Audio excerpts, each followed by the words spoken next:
Namaste. I am JVN Indu from the Department of Science and Technology. Today I will discuss machine language, and assembly language programming. So let's start.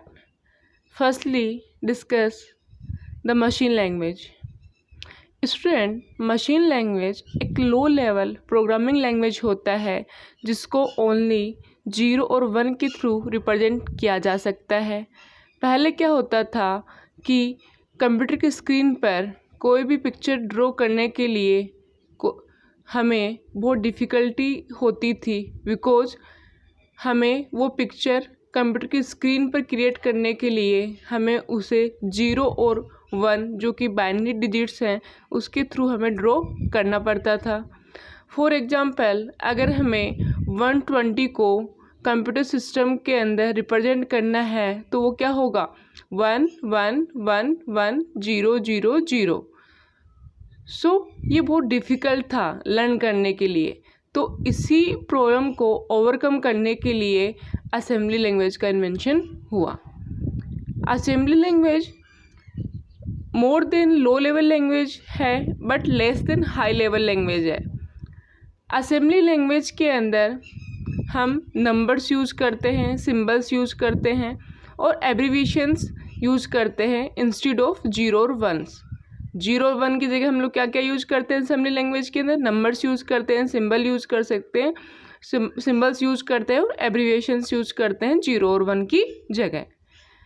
For example, जिसकी addition है, subtraction है, multiplication है, ये सारे symbols जैसे कि ADD, SUB and multiplication के लिए MUL एक्सेट्रा। तो इस तरीके से हम लोग इनके सिंबल यूज करते हैं। तो असेंबली लैंग्वेज क्या है? अपना जो मशीन लैंग्वेज है उससे थोड़ा इजी है ताकि हम इसको क्या कर सकते हैं, समझ सकते हैं। लेकिन दिक्कत क्या है कि कंप्यूटर जो है वो तो असेंबली लैंग्वेज अंडरस्टूड नहीं करता है, नहीं समझता उसको। तो उसके लिए वो तो हमेशा 0 और 1 को ही समझता है। तो उसके लिए क्या हुआ, एक सॉफ्टवेयर बनाया जिसका नाम था असेंबलर। तो असेंबलर क्या करता है, जो असेंबली लैंग्वेज में जो प्रोग्राम है उसको किस में कन्वर्ट कर देता है, मशीन लैंग्वेज में कन्वर्ट कर देता है। तो उसके बाद में जो मशीन लैंग्वेज का जो डेटा है वो क्या कर सकता है, हमारा कंप्यूटर उसको समझ सकता है। अब स्टूडेंट्स, असेंबली लैंग्वेज के अंदर कुछ प्रोग्रामिंग देखते हैं। फर्स्ट प्रोग्राम है, हमें क्या करना है, add 2 numbers stored in registers. हमें क्या करना है, 2 नंबर्स का एडिशन करना है जो रजिस्टर्स के अंदर स्टोर है, और जो उनका आंसर है वो किसके अंदर स्टोर करना है, सी के अंदर। सपोज 20H और 21H 2 नंबर्स हैं, तो इन दोनों का एडिशन करना है। एडिशन करने के बाद में जो आंसर आएगा उसको सी रजिस्टर के अंदर क्या करना है, हमें स्टोर कराना है। तो सबसे पहले हमें क्या करना पड़ेगा, ये जो वैल्यूज हैं 20H और 21H किसी रजिस्टर के अंदर क्या करनी पड़ेंगी, मूव करानी पड़ेंगी, किसी रजिस्टर में स्टोर करानी पड़ेंगी। तो हम लोगों ने क्या किया, जो एक इंस्ट्रक्शन यूज किया MVI मूव इमीडिएट डेटा। इसका यूज हम तब करते हैं जब हमें किसी भी रजिस्टर के अंदर वैल्यू क्या करानी पड़ती है, उसके अंदर इमीडिएट डेटा को क्या कराना पड़ता है, स्टोर कराना पड़ता है। तो अब यहाँ पे MVI, उसके आगे उस रजिस्टर का नाम लिख दीजिए जिसके अंदर आपको वो वैल्यू स्टोर करानी है, और उसके कोमा करके उसके आगे वो वैल्यू लिख दीजिए जो वैल्यू आपको मूव करानी है। तो हमें 20H ए रजिस्टर के अंदर क्या करानी है, मूव करानी है। तो हमने लिखा MVI move immediate data A,20H। इसका क्या मीनिंग हो गया, जो 20H है वो किसके अंदर मूव हो गया, A के अंदर। अब नेक्स्ट 21H था, उसको भी हमें इसी तरह किसी रजिस्टर के अंदर क्या कराना है, मूव कराना है। तो सपोज हम लोगों ने B रजिस्टर जो है उसके अंदर हमें मूव कराना है, तो सबसे पहले इंस्ट्रक्शन क्या लिखेंगे, जब कोई भी डेटा हमें मूव कराना पड़ता है किसी भी रजिस्टर के अंदर, तो उसके लिए हम हमेशा MVI move immediate data instruction use करते हैं। तो MVI, फिर रजिस्टर का नेम आ गया B, क्या डेटा आपको मूव कराना है, कोमा करके वो लिख दीजिए। तो हमें 21H कराना है। तो MVI B, 21H, इसका क्या मीनिंग हो गया कि B जो है रजिस्टर है उसके अंदर 21H मूव करना है। तो MVI B, 21H से क्या हो जाएगा, B के अंदर क्या चला जाएगा, 21H डेटा चला जाएगा। अब उसके बाद में क्या करना है हमें, जो A के अंदर क्या है 20H है ना, और B के अंदर क्या है 21H है, इन दोनों को हमें क्या कराना है, एडिशन कराना है। तो एडिशन के लिए हम लोग इंस्ट्रक्शन यूज करते हैं असेंबली लैंग्वेज के अंदर ऐड यूज किया।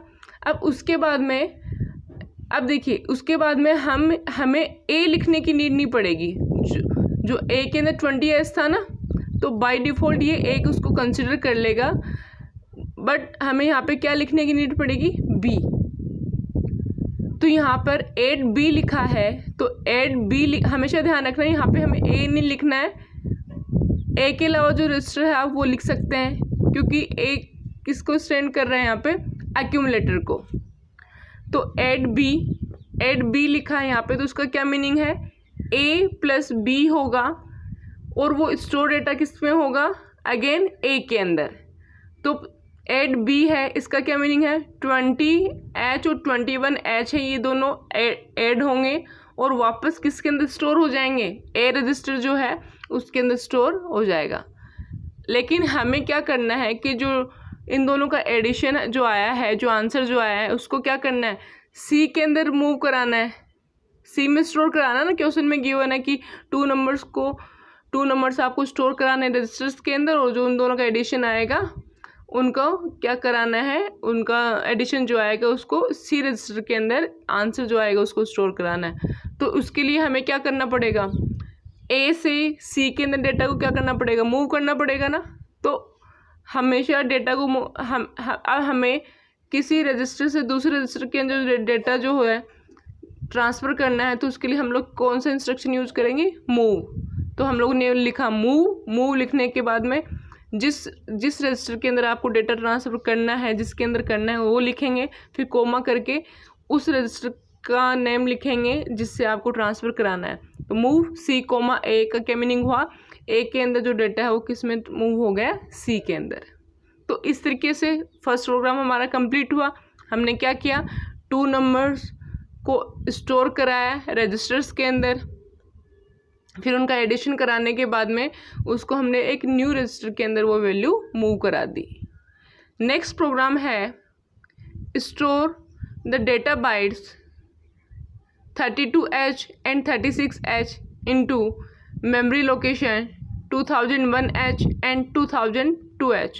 हमें क्या करना है, यहाँ पर जो 32H डेटा बाइट्स है ना, और 36H जो है उसको 2001H एंड 2002H जो मेमोरी लोकेशन है वहाँ पे स्टोर कराना है। आपको क्या करना है, 32H को कहाँ स्टोर कराना है, 2001H के अंदर, और जो 36H है 36H को कहाँ स्टोर कराना है, 2002H जो मेमोरी लोकेशन है वहाँ पर स्टोर कर। अब फिर उसके बाद में ध्यान रखना, अब स्टोर कराने के बाद में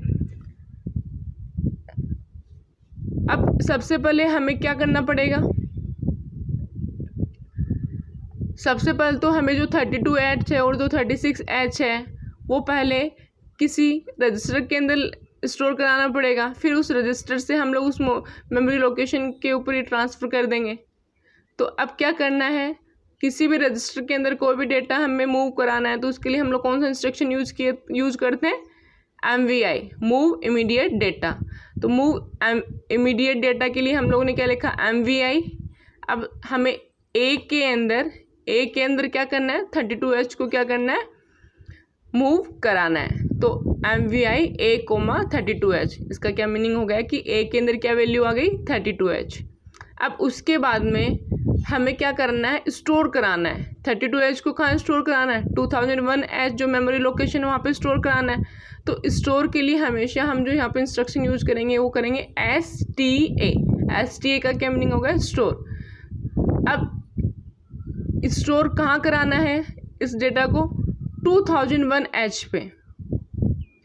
तो स्टोर ST लिखा, ST लिखने के बाद में आप वो मेमोरी लोकेशन लिख दीजिए जहाँ पे वो आपको जो एक्यूमुलेटर के अंदर जो डेटा है वो स्टोर कराना है। तो आपने क्या लिख दिया, STA 2001H।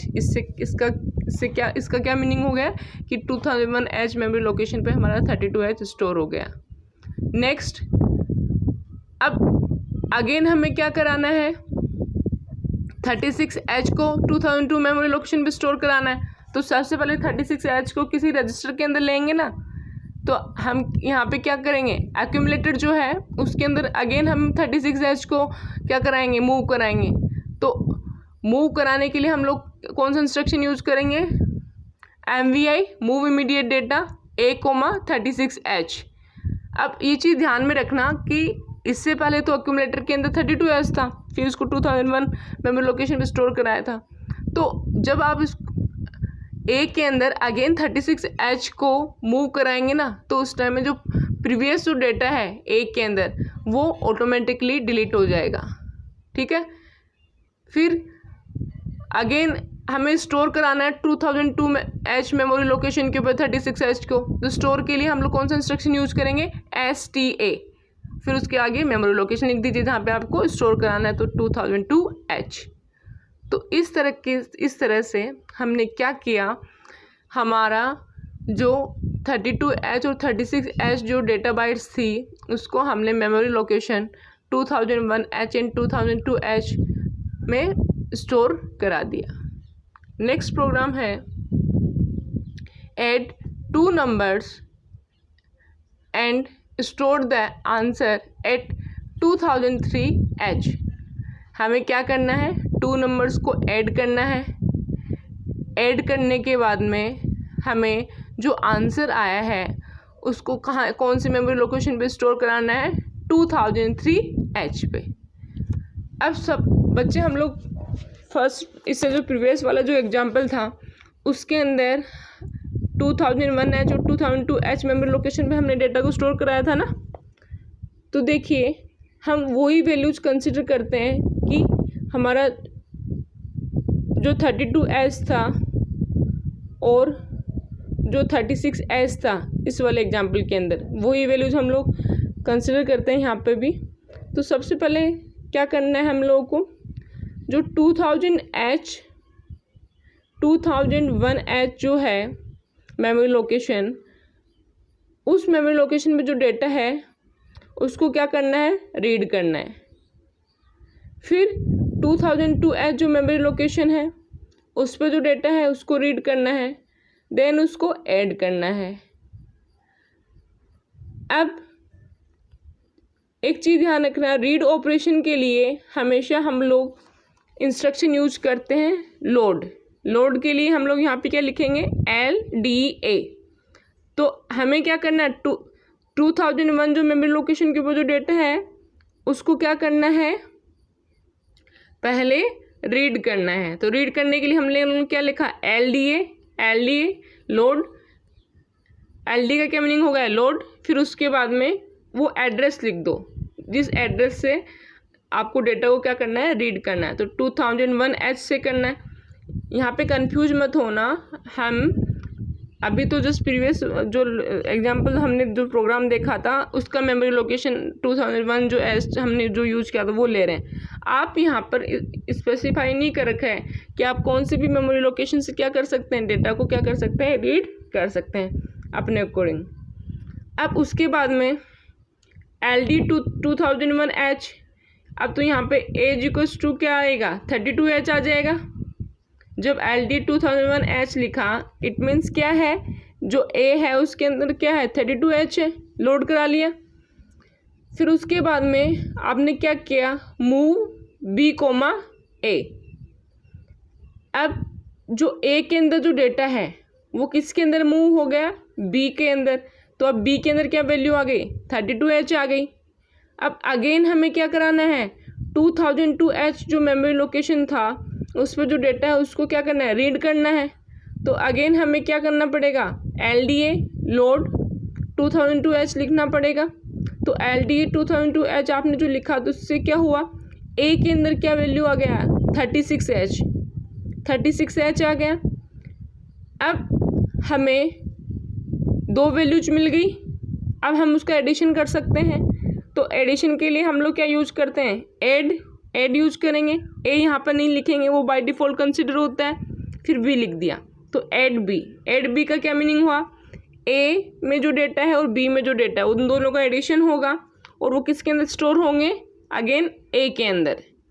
तो 36H ए के अंदर क्या है 36H, बी के अंदर क्या है 32H, दोनों का एडिशन होगा और कहाँ स्टोर होगा, ए के अंदर। अब हमें क्या करना है, 8B से तो ए के अंदर तो स्टोर हो गया, दोनों का ऐड हो गया और फिर एडिशन होने के बाद अगेन वो ए के अंदर ही डेटा स्टोर हो गया। अब हमें क्या करना, जो डेटा ए के अंदर जो स्टोर हुआ है, इन दोनों का एडिशन जो आया है उसको हमें 2003H मेमोरी लोकेशन के ऊपर स्टोर कराना है। तो हमें डेटा को किसी भी मेमोरी लोकेशन के अंदर स्टोर कराने के लिए हमें पता है हम कौन सा इंस्ट्रक्शन यूज करते हैं, STA स्टोर, ये यूज करते हैं। फिर उसके आगे क्या लिख देते हैं, उस मेमोरी लोकेशन का एड्रेस लिख देते हैं। तो हमें कहाँ स्टोर कराना है, 2003H पे। तो इससे क्या होगा, जो हमारा जो एडिशन आया है ए और बी का, जो ए में स्टोर हो गया था उसको वो कहाँ पे स्टोर हो जाएगा, 2003H मेमोरी लोकेशन पे स्टोर हो जाएगा। So this session powered by digital version 2.0 Jayoti Vidyapeeth Women's University. I hope you are satisfied with my digital session. If you have any query, please mention in comment box. I will resolve it. Thank you.